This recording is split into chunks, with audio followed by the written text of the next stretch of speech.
Mr. Ntanzi, you can in the meantime be seated. Mr. Ntanzi, you can in the meantime be seated. I'm going to deliver my judgment, which is in writing, and copies thereof will be given to you. It's not a long judgment, hence I did not prepare a summary. This is an opposed bail application which was before me on the 13th of October 2022.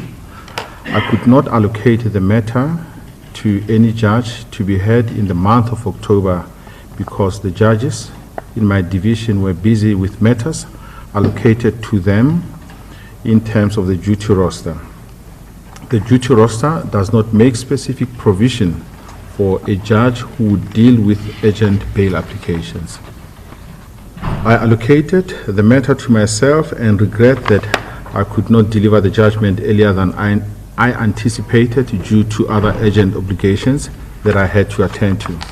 The applicant is accused number 2 and is charged together with 4 other accused on 5 counts, namely murder, read with Section 15(1) of the Criminal Law Amendment Act 105 of 1997 as amended, and Sections 92(2), 94, 256, and 261 of the Criminal Procedure Act, being the charges of attempted murder, robbery with aggravating circumstances, as defined in Section 1 of the CPA, read with Section 51.2 of the CLAA, and further read with Sections 92, bracket 294, 257, and 261 of the CPA.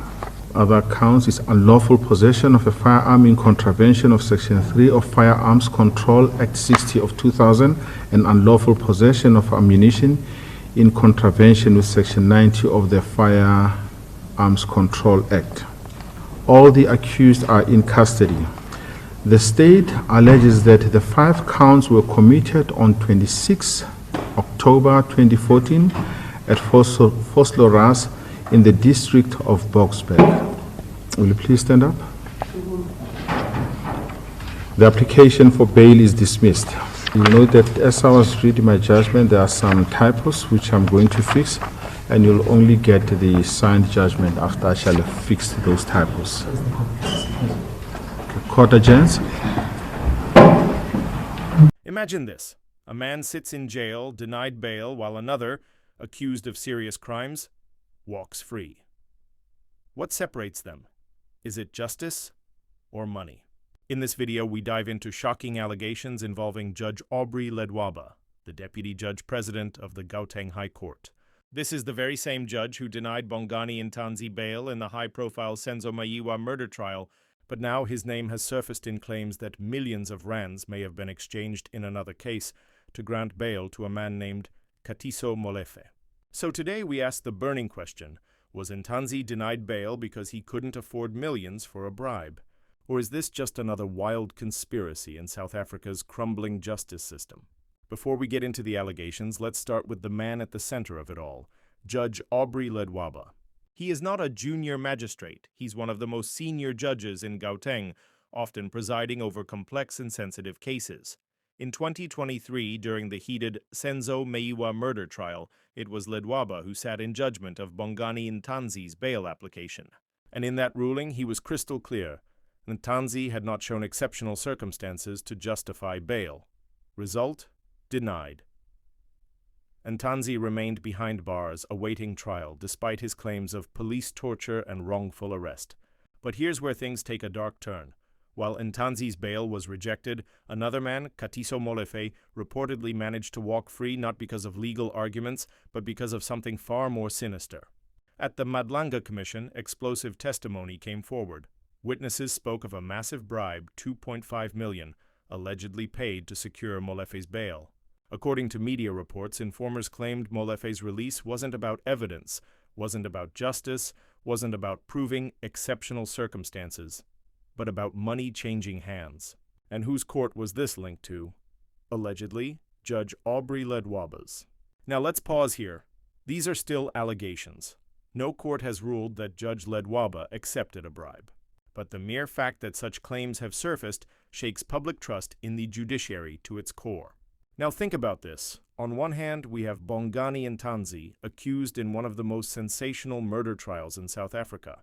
He applies for bail, swears he was tortured, and insists on his innocence. He's denied. On the other hand, we have Molefe, also accused of serious crimes, who somehow secures bail with allegations of a 2.5 million bribe swirling around his case. So the public naturally asks if Molefe could buy his way out. Was Ntanzi denied simply because he couldn't afford millions? Is this proof that justice in South Africa is a commodity only for sale to the highest bidder? This isn't just about Ntanzi, it isn't just about Molefe, it's about the entire justice system. South Africans are already disillusioned with corruption in politics, policing, and government tenders.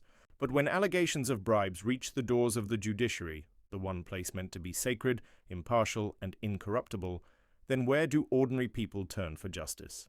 If people believe that judges can be bought, then every verdict, every sentence, every bail decision becomes suspect. Innocence and guilt no longer matter, only money does. And let's not forget, this isn't happening in isolation. We've seen scandals where officials in SAPs, prosecutors, and even prison wardens have been caught in corruption webs. The Ledwaba Molefe allegation just pours petrol on an already raging fire. So here we are, staring at two hauntingly connected stories.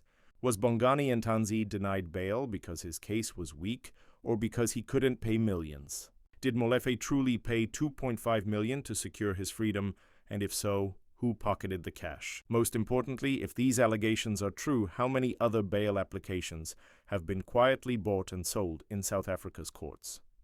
Friends, this is where we need to pause and reflect. Bongani Ntanzi's bail denial is a matter of public record. Molefe's alleged 2.5 million bribe is still an allegation.